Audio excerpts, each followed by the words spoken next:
ndị Igbo a sị na ntị gaa n'efe abụrụ ma ọra ka okpu ata ọkwa one ka anyị si wee na-awụchi na akụkọ iri nke gbara n'elu n'ụbọchị taa. Nke iri, onye mmekọrịta ndị uwe ojii nọ n'aka bụ Nnamdi Omoni. Ọ sị na ha ejidego mmadụ abụọ bụ Chibụzọ Amadi nakwa Kenneth Silvanus maka igbu Destiny Peter ma bere ya isi. Ihe ọjọọ dị otu a mere n'isi okpo Ikwere nke dị na Rivers State.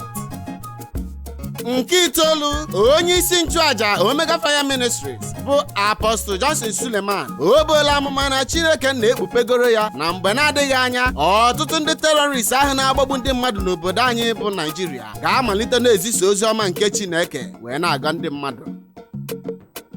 Nke asatọ, onye ahụ na-eme ihe ụka ọchị nke ọma maara n'Instagram bụ Ahmed Abdulgafa ya bụrụ na onye funyụla anya dịka ogiri si wee fuo n'ofe. Onye mere ka anyị mata ihe dị otu a bụ onye ọzọ na-emekwa ihe ụka ọchị n'Instagram a na-akpọ Macaroni. Ọ gara n'ihu na ọha nta akụkọ Instagram peji ya wee mee ka anyị mata na ọyịnya nwoke bụ Ahmed Abdulgafa efunyụọ n'anya dịka ogiri si fuo n'ofe ma mekwazie ka ndị mmadụ mata na afụbeghị ma ọ bụ nụ ozi site n'aka ndị tọrọ ma ọ bụ mara ka o siri wee gafee ụzọ.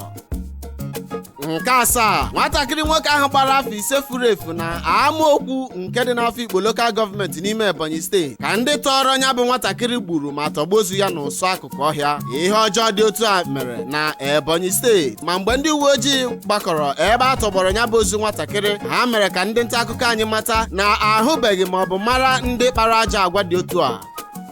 Nke isii, Mrs. Nonye Soludo bụ nwunye Prọfesọ Charles Soludo bụ onye nke tụrụ ugo na ndọrọndọrọ ọchịchị nke gọvanọship Anambra steeti ekwuola na dịka di ya nwetara mmeri na ya bụ ndọrọndọrọ ọchịchị gara aga na ihe ọzọ doro ya anya bụ ebe ọ ga-etinye aka n'ọlụ bụ ebe ụmụntakịrị nọ na anya na ebe ụmụ nwaanyị nọ. Ọ gara n'ihu mee ka ndị ọha nta akụkọ mara na ọ bụ na isi ụmụntakịrị na n'isi ụmụ nwaanyị bụ ebe a ka nye nwa bụ Mrs. Nonye Soludo ga-akachasị tinye anya n'ihe gbasara okpuru ọchịchị dị ya. Nke ise, mmadụ abụọ n'ime mmadụ anọ na-egbu anụ ndị herdsmen tọrọ na Akure anwụọla dịka e butere ozu ha abụọ n'ụsọ ọhịa ebe ha gara zụta ehi ha na-egbu. Ma mgbe a jụrụ otu na-ejikọ ndị na-egbu anụ na Akure, ha mere ka anyị mata na ndị kpara ajọ agwa bụ ndị herdsmen mgbe mmadụ anọ a gara ịga gote ehi ha na-egbu ma a tọrọ ha. Mmadụ abụọ bụkwa ndị nara na nta mbọsị a tọrọ ha.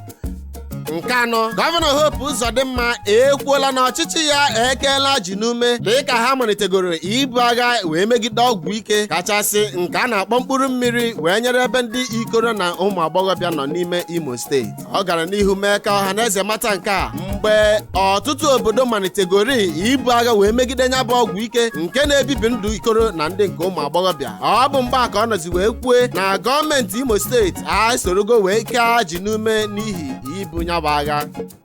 Nke atọ, ndị uwe ojii nọ na Rivers steeti eziela ozi onye fụrụ nya jide n'isi alele Security and Peace Advisory Commission bụ Mr. Iheanyi Wosa maka ọnwụ nwata akwụkwọ nọ n'ogige ndị nche a. Ọ gara n'ihu mee ka anyị mata na anya bụ nwata akwụkwọ nọ n'ogige ndị nche a bụ nwata akwụkwọ ndị ọrụ nchekwa n'ogige ebe ọ na-aga akwụkwọ wee hafee n'aka ndị Security and Peace Advisory Committee. Mana mgbe ozi n'elu anyị aka ji rute anyị aka, nne na nna nwatakịrị a mee ka anyị mata na ha ahụbeghị nwa ha anya ma ọ bụ hụ ozi ma ọ bụrụ na ọ nwụrụ anwụ.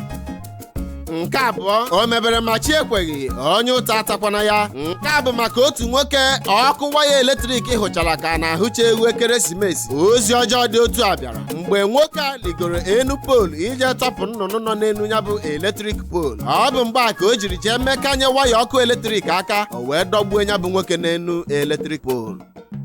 Nke mbụ n'akụkọ iri gba n'elu n'ụbọchị nke tata, Yul Edochie bụ ọmarịcha nwa ikorobịa maara ọfụma na-eme ihe ejije ekwuola na agwọ niile bụ agwọ kama na enwere eke nwe ọhịa. O kwuru na abịa n'ihe gbasara ime ejije ndị ọgwụ ego ma ọ bụ ndị na-egbu mmadụ ma ọ bụ ndị ji mmadụ agwọ ọgwụ ego, ọ sị na ọtụtụ ndị a mara amara na-emekwa ejije dị otu a kama ọ bụ nyanwa bụ Yul Edochie bụ ọkaibe. Ọ gara n'ihu na ọha nta akụkọ Instagram wee were nna ya wee maa atụ sị ọ bụ eziokwu na nna ya bụ Pete Edochie ka a na-ayọ na ọtụtụ ndị na-emegasịkwa ihe ejije ọgwụ ego dị iche iche ma na-emete ya ọfụma kama ọ gara n'ihu mee ka ọha na eze mata na ọ bụ nyanwa bụ Yul Edochie bụ eke nwe ọhịa. Igbo ndị ọma na-ege anyị ntị n'onu, ọkwa ebe a ka anyị ga-adọbirie n'akụkọ iri nke gbara n'elu n'ụbọchị nke tata. Ana m asị unu chetakwa na o nweghị ka a sọbara akwa agadi nwaanyị gara ịsakwu inye nsị. Ebe a ka anyị ga-adọbirie n'akụkọ iri gbaa n'elu ọ ka nwere isi iche okuku ị na-anụ onye n'elu ụlọ mgbasa ozi isi mbido telivishọn ebe ihe niile na-eme ka emesịanụ.